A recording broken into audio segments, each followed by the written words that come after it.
Hello student, हम लोग class 10th mathematics chapter 1 वास्तविक संख्याएं का प्रश्नावली 1.1 का 5वां क्वेश्चन देख चुके हैं। इससे अगली वाली वीडियो में आज हम लोग 6वां क्वेश्चन देखते हैं। 6वां क्वेश्चन क्या कह रहा है? व्याख्या कीजिए कि 7 इंटू 11 इंटू 13 प्लस 13 और 7 into 6 into 5 into 4 into 3 into 2 into 1 plus 5 भाज्य संख्या क्यों है।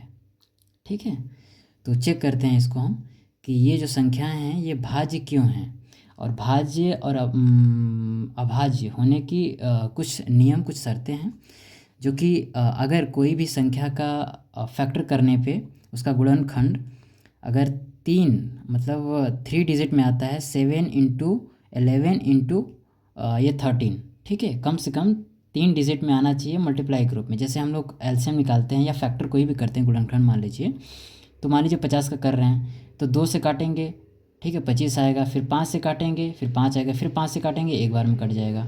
ठीक है, तो यानी तीन मैक्सिमम या मिनिमम, ये तो नहीं लेकिन मिनिमम में 3 तक कोई ऐसी संख्या होना चाहिए जो कि मल्टीप्लाई के रूप में 3 बार में वो उसे काटे। ठीक है, 2 बार नहीं, 3 बार। 3 से ज़्यादा रहे चलेगा लेकिन 3 से कम नहीं। तो मुझे उम्मीद है समझ में आया होगा, नहीं तो फिर से हम लोग देखते हैं इसको कैसे ये होता है।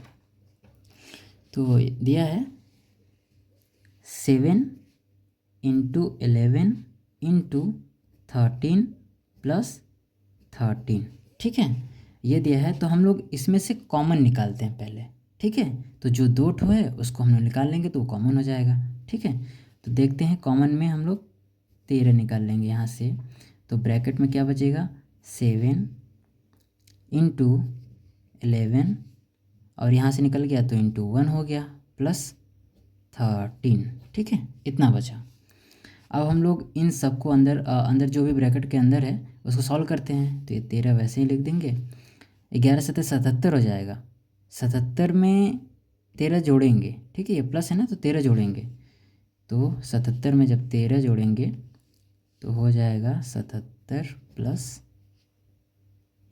13।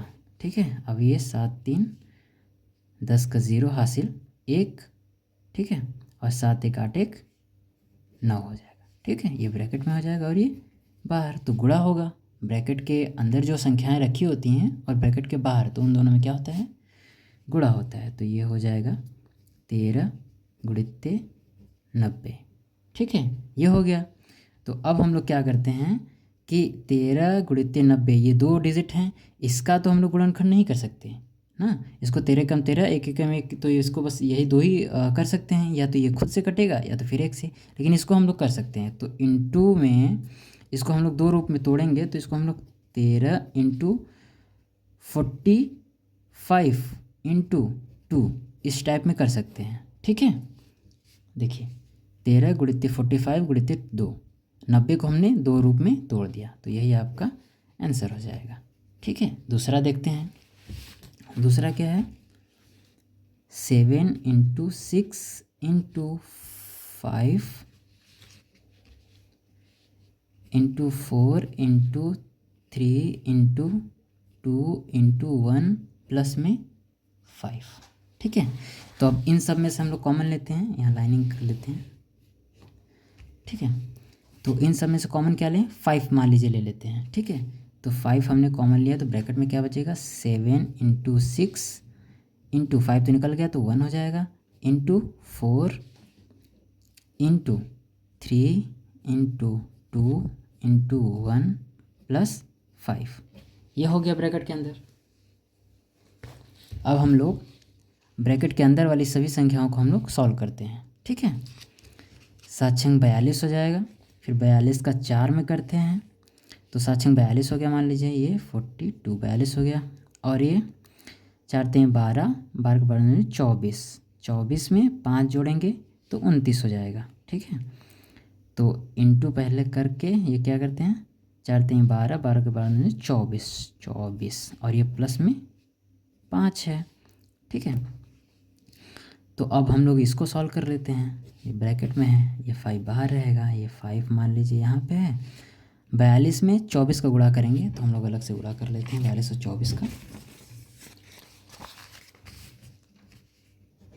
42 और 24 का गुणा करेंगे। 4 दूना 8, 4 चौका 16, 2 दूना 4, 2 चौका 8, 8 6 4 10 के 0 हासिल 1, 8 1 9 1 10, 1008 आया है। ठीक है, ये हाँ ये 1008 आया है। ठीक है, तो इसमें 1008 हो गया प्लस 5 हो गया।